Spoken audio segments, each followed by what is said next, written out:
Baik, Assalamualaikum warahmatullahi wabarakatuh, teman-teman mahasiswa. Kita ketemu lagi dalam materi seminar perpajakan. Pertemuan pertama kita akan membahas sejarah dan prinsip perpajakan.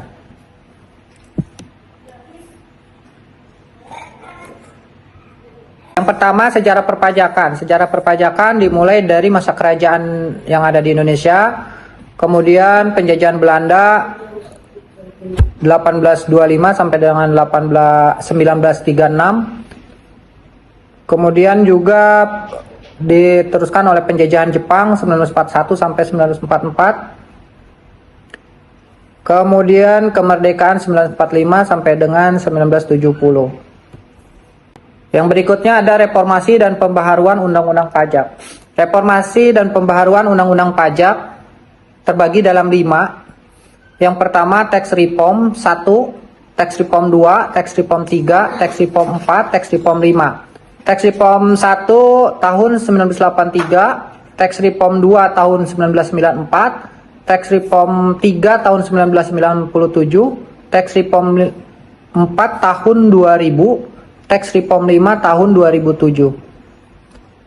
Yang saat ini banyak digunakan dasarnya adalah tax reform 5 tahun 2007, yaitu Undang-Undang Nomor 28 tahun 2007, Nomor 36 tahun 2009, dan Nomor 42 tahun 2008. Setelah kita mempelajari sejarah perpajakan, maka kita masuk ke prinsip pajak di Indonesia dan penerapannya. Prinsip pajak di Indonesia dibagi 5, yaitu yang pertama prinsip keadilan atau keseimbangan, di mana penerapan pajak, pemungutan pajak yang dilakukan negara harus sesuai dengan kemampuan wajib pajak. Kemudian juga prinsip pajak itu berdasar pada kepastian hukum, jadi pemungutan pajak itu harus sesuai dan didasarkan pada undang-undang yang memiliki kepastian hukum.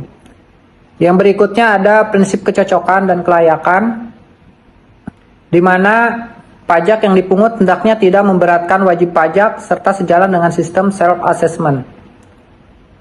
Yang berikutnya ada prinsip pajak secara ekonomi, di mana prinsip ekonomi dalam pemungutan pajak ditetapkan dan dipungut oleh pajak harus mempertimbangkan biaya pemungutan pajak dan harus proporsional.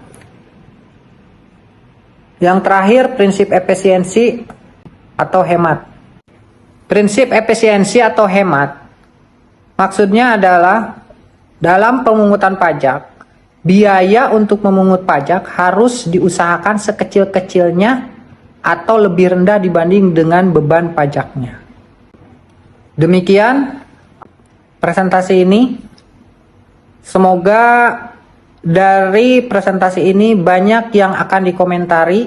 Silahkan like dan komentar, bisa di YouTube, bisa juga di LMS, terutama di LMS yang akan kita gunakan saat ini.